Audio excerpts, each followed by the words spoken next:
Hello, my name is Chae Kim, and I'm excited to introduce our recent study titled "Gut Dysbiosis from High-Salt Diet Promotes Glioma via Propionate-mediated TGF-β activation."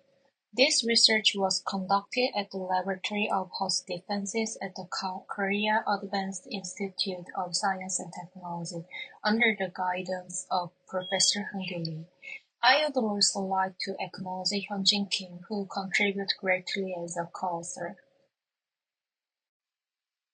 It has become increasingly clear that the gut microbiota plays a key role in human health, leading to growing interest in understanding the factors that shape its composition. Among these, one of the most routine and impact factor is diet, as what it directly influences the microbial community in our gut.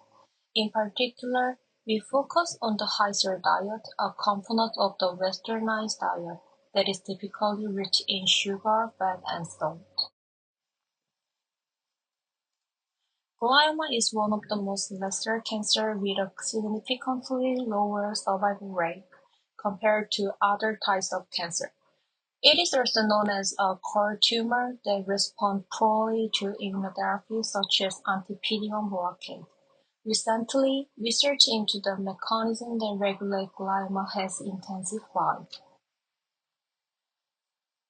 However, the role of the microbiota dysbiosis in glioma remains largely unexplored. This led us investigate whether gut dysbiosis induced by a high-salt diet could influence the glioma microenvironment. We first fed mice either a normal-salt diet or high-salt diet and induced glioma to compare tumor progression.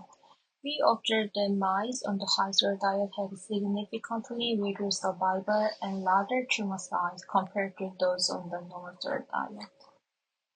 To determine whether this tumor-promoting effect of high-salt diet was mediated by the gut microbiota, we treated both groups with antibiotics.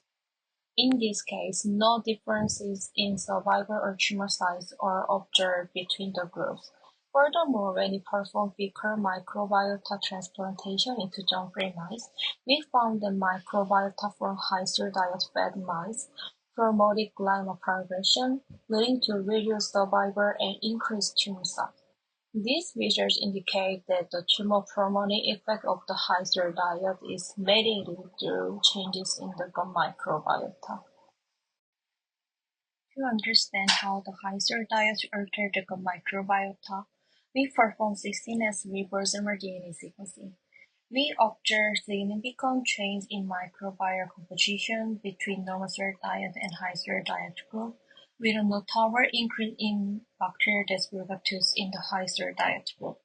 This bacteria is one of the species capable of producing the short-chain fatty acid propionate. We also conducted pathway prediction analysis based on these 16S DNA sequencing, suggesting an upregulation of genes involved in propionate production in the high-salt diet group. Consistently, when we measured the short-chain fatty acid in the sequence, we found that propionate levels are increased in high-salt diet group, whereas acetate and butyrate levels remained unchanged.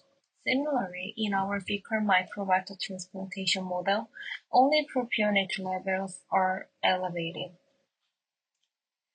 To determine whether this increase in propionate contributed to glioma progression, we supplemented drinking water with individual short-chain fatty acid. We found that propionate supplementation, but not other short-chain fatty acids, mimicked the high-salt diet, leading to reduced survival and increased tumor size. These findings demonstrate that the high-salt diet promoted glioma progression through the microbiota-derived increase in propionate.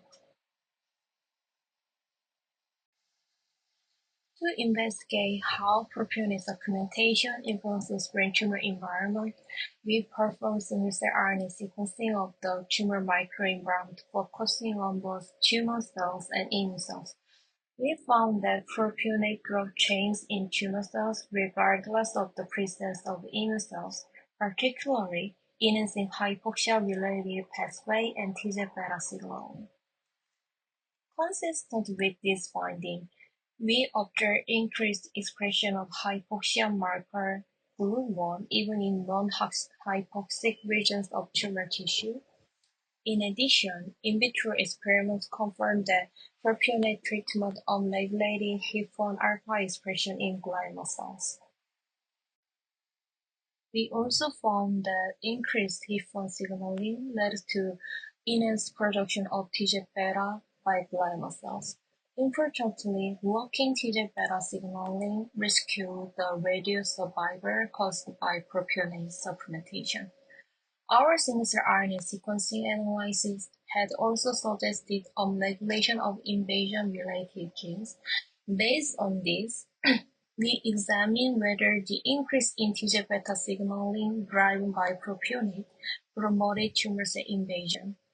In invasion assays, propionate enhanced glioma cell invasion, and this effect was abrogated when TGF-β signaling was inhibited.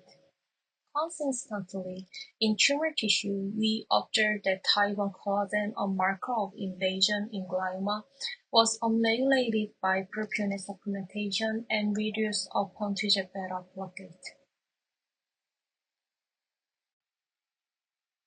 In summary, our study demonstrates that gut dysbiosis induced by a high-salt diet increased intestinal propionate production, which in turn promotes glioma progression by enhancing HIF-1 and TGF-β signaling in glioma cells and driving their invasive capacity. This work provides new insight into how diet-modified gut microbiota can influence brain tumors, revealing one of the previously unknown links with the gut-brain axis. For more detailed data and explanation, please refer to our published paper. Thank you for your attention.